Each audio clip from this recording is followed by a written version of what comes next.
Eh oui, t'as cliqué sur la vidéo en voyant le titre comme quoi le Barça n'avait jamais battu Cadix et c'est une réalité. Donc il faudra faire attention. Juste avant, petite parenthèse pour parler du décor. Voilà, on repart sur un nouveau décor. On va jouer entre les deux, entre celui-là et celui que vous connaissez d'habitude sur le FC Barcelone. Mais celui-là aussi, je le trouve magnifique. On s'est mis en mode Liga pour porter chance au FC Barcelone, pour que le Barça rapatrie enfin cette Liga tant attendue depuis plusieurs années. On espère que cette année, c'est la bonne. Voilà, vous me direz si vous aimez bien le décor ou pas. Moi, j'aime beaucoup. Mais bon, passons maintenant et parlons football, car oui, les gars, on n'est pas des agents immobiliers, on n'est pas des agents de décoration, je ne sais pas comment ça s'appelle leur métier, les gars. Vous connaissez ceux qui décorent les appartements, tout ça, on n'est pas là pour parler du décor, mais plutôt parler football, parce qu'on est des footeux. On peut faire des petites parenthèses, mais on rentre pas trop dans le sujet de la décoration, on repasse directement sur le football. Alors je disais, oui, Cadix n'a jamais perdu face au FC Barcelone. Oui, ça paraît fou, tu te dis, mais non, mais c'est Cadix, ils bataillent pour le ventre mou de la Liga, voire la lanterne rouge.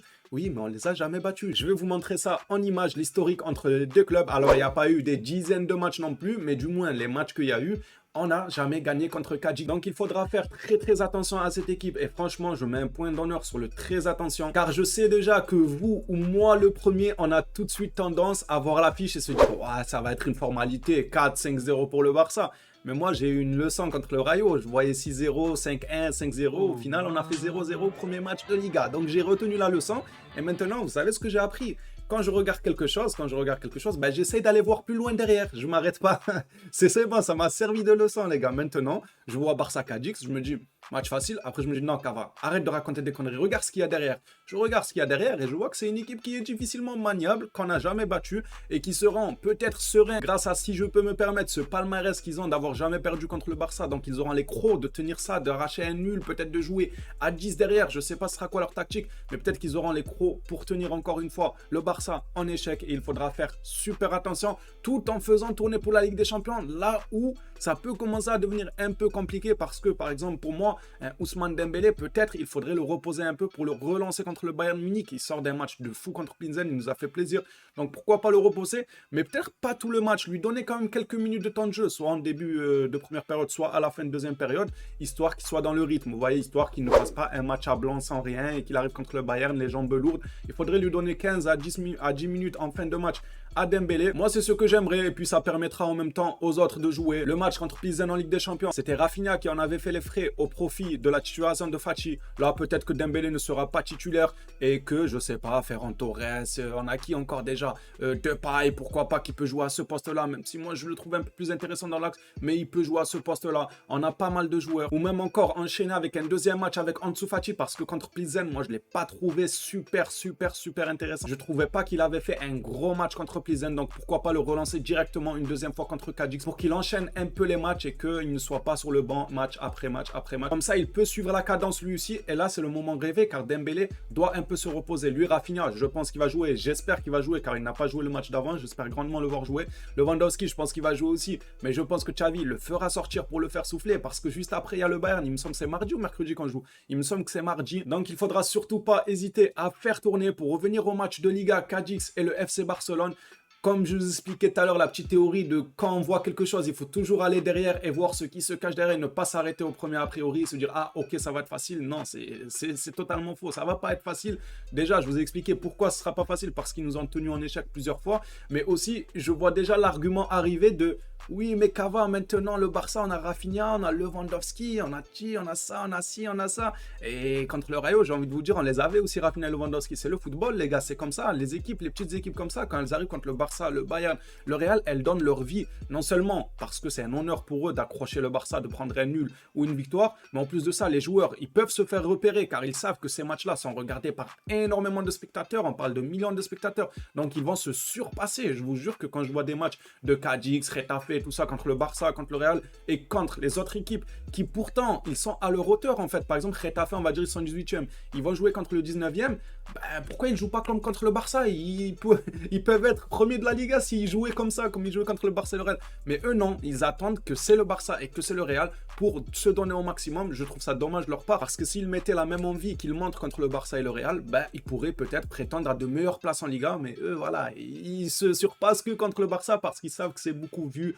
que c'est ci, que c'est ça. Il y aura peut-être des recruteurs. Voilà donc pour moi pourquoi l'argument on a Rafinha, Lewandowski, tout ça, ça ne tient pas. Il faut prendre chaque match sérieux. Xavi lui-même nous le dit, chaque match est un test en fait. Chaque match, tu dois pas le gagner. C'est pas un match, ah si, ça va être facile. Non. En plus de ça, si on devait vraiment rentrer dans le débat du collectif, on n'avait pas le même collectif. Je vous ai déjà donné un seul argument contre le Rayo Vallecano. On avait le même collectif et pourtant on a fait 0-0. Mais je peux vous en donner encore. Ah oui, il y en a plein les gars. J'en ai plein en stock. Vous en voulez un petit deuxième? Le petit deuxième, je vais tout simplement vous afficher l'équipe qui a affronté Cadix la saison dernière.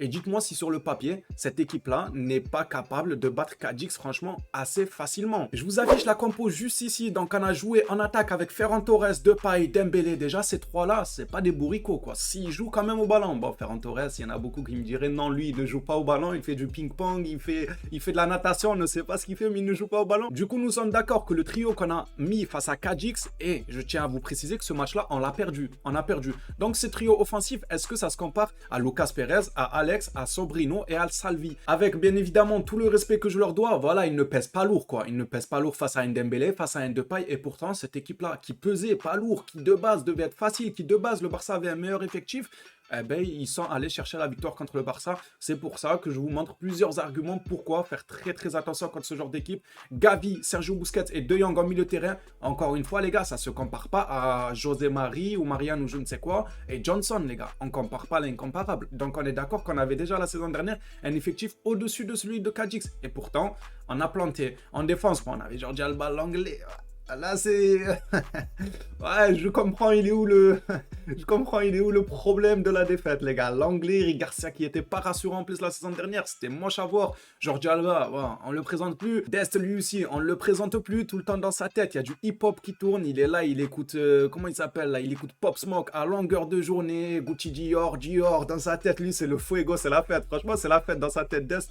Et Ter Stegen derrière, bon, il avait pas fait, lui non plus, sa meilleure saison. Mais en réalité... tout ça, c'est pour vous démontrer que ça ne tient pas la route, le fait de se reposer sur l'effectif, de dire oui, mais maintenant on a ça, on a ça. Non, les matchs de football ne se ressemblent pas. Avec ça, tu peux battre ci, et avec ci, tu peux battre ça. Je sais pas si je me suis fait comprendre, mais vous avez compris. Voilà, tu peux avoir un effectif moindre et battre quand même l'adversaire, et avoir un grand effectif et faire 0-0 comme contre le Rayo, etc. Donc voilà, une fois que le point a été fait pour essayer au mieux de faire comprendre à quel point ce match-là, moi, il me fait un peu peur, même si je suis rassuré au final, parce que je me dis quand même c'est Cadix, mais quand je vois ce qu'il y a derrière, je me dis qu'il faut faire attention aux matchs pièges, quoi, tout simplement. C'est ce qu'on appelle des matchs pièges dans le football et il ne faut absolument pas en prendre un juste maintenant parce que juste après, on va chez le Bayern, ça sera pas bon pour la confiance. Et en plus de ça, après le Bayern, quand on retournera en Liga, on aura encore plus de points de retard sur le Real. Si eux, de leur côté, ils arrivent à gagner leur match, on sait qu'ils ont perdu Benzema. Je sais pas pour combien de temps Benzema ne va pas jouer. C'est dommage pour eux, mais peut-être que ça va les pénaliser. Peut-être qu'ils vont perdre quelques points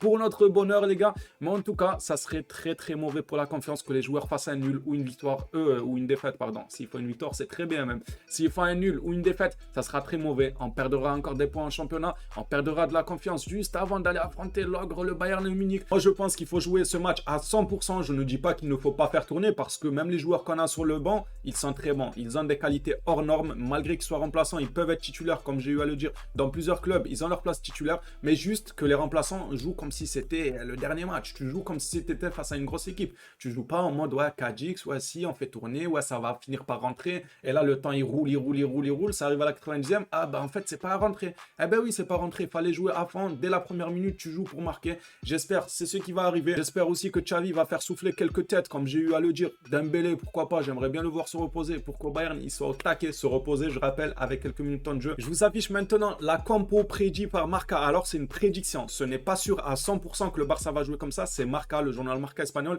qui prédit cette composition. Alors, ils nous ont mis Dembélé, Lewandowski, Rafinha. Ça peut, oui, ça peut se faire, ça peut se faire. Comme ça, encore une fois, ils vont encore continuer de créer la cohésion entre eux, etc. juste avant d'affronter le Bayern. Mais je pense que dans ce trio-là, si ce n'est pas les trois, il y en a au moins deux qui finiront par sortir. Je pense que Lewandowski et Dembélé céderont leur place à la 60e, à la 65e minute. Si vraiment la composition sera celle-là, on verra. Mais moi, je pense que deux de ces trois sortiront et ça sera tant mieux pour qu'ils soient en forme contre le Bayern. Et Pedri aussi, je pense qu'il devrait sortir, même si lui, ça va. Et on arrive à le faire souffler de temps en temps, à le faire sortir à la 60e, à la 70e. Mais franchement, moi, j'aimerais bien que tous les cadres, toutes les personnes qui sont super importantes pour le collectif, se reposent un peu. Busquets, de son côté, ça va. On ne le fait pas carburer beaucoup de matchs. Franchement, on ne l'utilise pas non plus à foison. Il a eu son carton rouge qui l'a fait un peu respirer un match. En Ligue des Champions, il a pu respirer. Voilà, Busquets, il n'est pas à bout. Donc, normalement, il devrait avoir un peu de carburant pour avancer. Gavi qui, lui, fait son retour en championnat. Alors, pas de De Jong. Est-ce que Xavi garde encore une fois De Jong pour jouer contre le Bayern et nous remettre le même milieu de terrain que contre Pilsen, c'est-à-dire Pedri, Kessié et De Jong? Ou est-ce que même contre le Bayern, c'est Gavi qui va jouer? On verra ça. Ça, je ne peux pas le prédire pour le match du Bayern, mais Gavi est bel et bien là pour ce match. Ça me fait plaisir. Moi, je vois une défense comme ça toute neuve. Elle est toute neuve, les gars. Et je dis de la défense. Regardez-moi ça. Marcos Alonso, Koundé, Araujo, Bellerin. Oh là là, la défense. Ça, j'ai hâte. Ça, j'ai hâte de voir. J'ai hâte de voir ce que Bellerin va donner. J'ai hâte de voir ce que Marcos Alonso va donner. Et j'ai surtout hâte de voir la charnière Araujo, Koundé. J'espère qu'ils vont gérer. Je suis super content de cette défense. Ça me hype de fou pour ce match de voir ça. Et on finit avec Ter Stegen qui lui aussi fait un très bon, un excellent même début de saison. On souhaite que ça continue. J'espère pour lui qu'il fera encore une fois un clean sheet, qu'il ne se prendra pas de but assez bête. Vous connaissez des fois quand on gagne 3, 4-0, qu'on arrive à marquer. Voilà, la défense, elle se relâche un peu et on concède quelques occasions qui peuvent faire but. J'espère que ça n'arrivera pas, histoire de lui faire encore une fois un clean sheet. Et pourquoi pas nous sortir des parades de patron comme il a su le faire en ce début de saison. Voilà les gars, cette vidéo prend fin. Merci à toi si tu l'as regardé. N'hésite pas à liker la vidéo, à t'abonner. Ça me ferait extrêmement plaisir. Si on arrivait à attraper les 40 000 abonnés, ça serait juste énorme. Ça tient qu'à vous. Merci à ceux qui s'abonnent. N'hésitez pas, c'est gratuit et ça soutient la chaîne. On se dit à la prochaine vidéo sur le FC Barcelone. D'ici là, prenez soin de vous les phénomènes.